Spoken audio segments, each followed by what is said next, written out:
Hello and welcome to my midweek F1 chat. In this video I'll be talking about the F1 2020 season and also reflecting on the last couple of years. And of course, let's get into it. First up, what a bad decision it was for Max Verstappen to sign a contract with Red Bull. I know a lot of people will disagree with me, but seriously, he doesn't know if Red Bull are going to get it right in 2021. And remember what happened last time there was a major rule change and Red Bull was in it?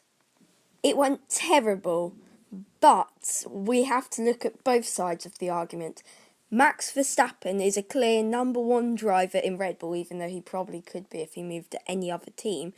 But, that means that Max Verstappen has got clear control over Red Bull no matter what happens.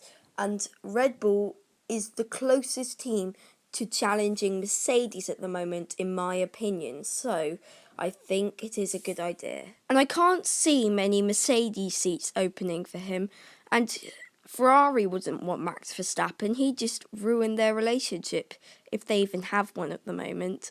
But there's nowhere else for him to go other than the midfield, apart from Red Bull. So he's obviously trying to cement his seat before the 2020 season begins, so that he can be sure he will keep it.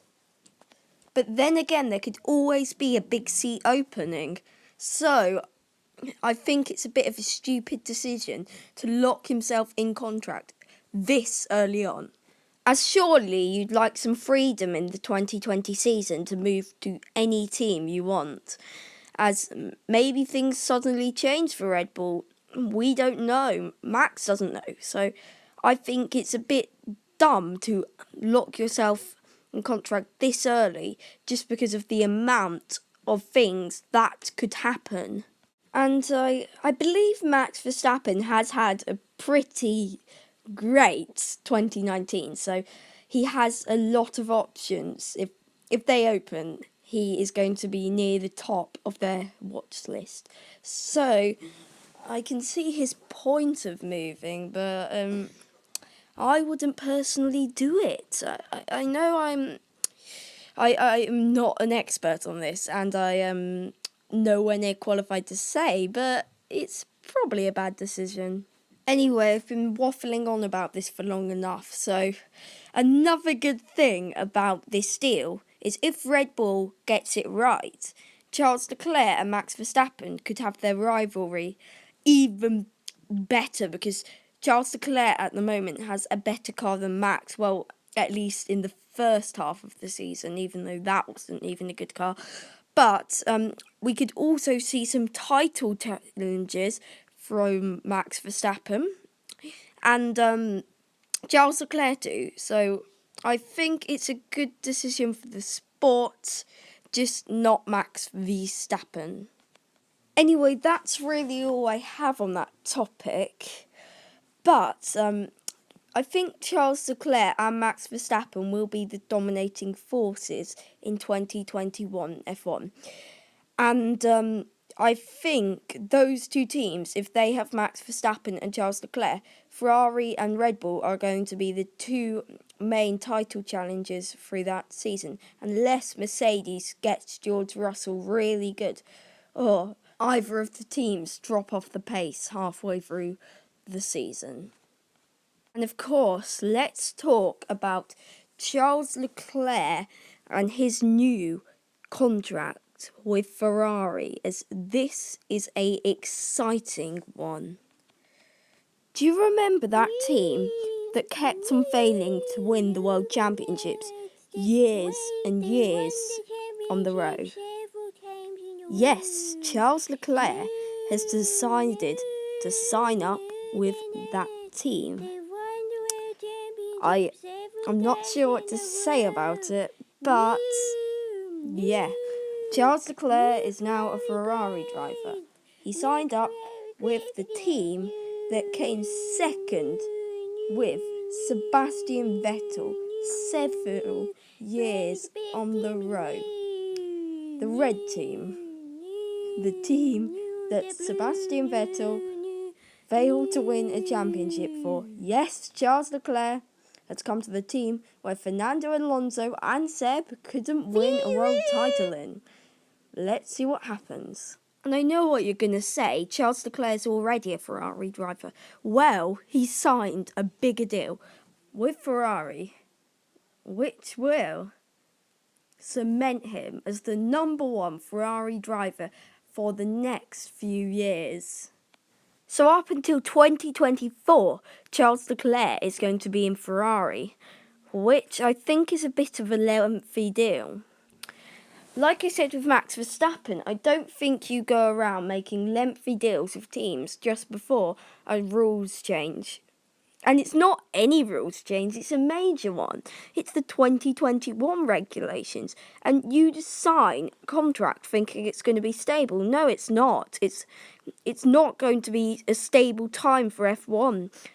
Teams are going to fall back, and Ferrari is on the top of my list of teams that could fall back, even higher than Red Bull. So, yeah, I think this was a ridiculous decision, as Ferrari is inconsistent at the moment, and with the legend that Mattia Binotto is at the head of it, well, they are definitely going to succeed.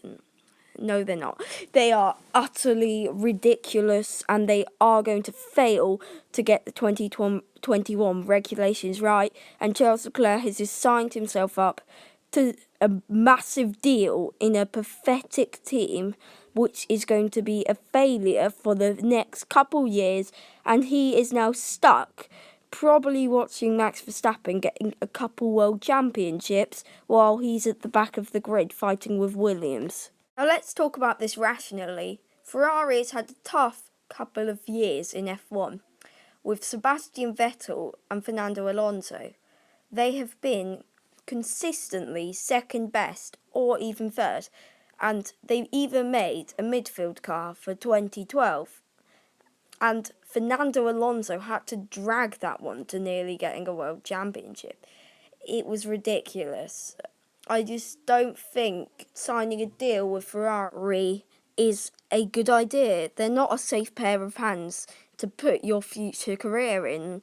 I think Red Bull's a better pair of hands. I think Ferrari's probably one of the worst teams for consistency on the grid at the moment. So I wouldn't sign myself up to a deal for Ferrari.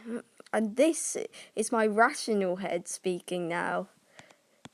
I think Charles Leclerc's made a pretty dumb decision, like Max Verstappen, about signing his contract, because neither of the teams are that consistent. They're not the kind of teams you want to be in for a regulations change. It's just a little bit stupid to lock yourself down in such a big change in the sports. Like, if it goes wrong, it will go really wrong, and you'll be at the back of the grid while everyone else is winning world titles. And I would try and lock myself into a deal after a bit of the 2020 season, which is logical. I would actually race in the 2020 season before I lock myself down into a deal, which is about halfway through the season I'd do that. So, and another point is, I'd say Charles Leclerc is about the fourth best driver on the grid. Max Verstappen's the second best. So, having such high, praise on the F1 grid means you probably won't lose your seat in 1 year just because you wait a bit longer to sign the contract. So, I just don't see how any of this will help either of them. Like, Max Verstappen is my second best driver, so why would he leave? Why would he have to sign a contract? Because he wouldn't leave the team. They wouldn't kick him. They wouldn't boot him over the the season. They wouldn't, unless he has a stupid one. Anyway, I've been going on about this for long enough, so See ya next video. Please like and subscribe if you've enjoyed it. And Ben out.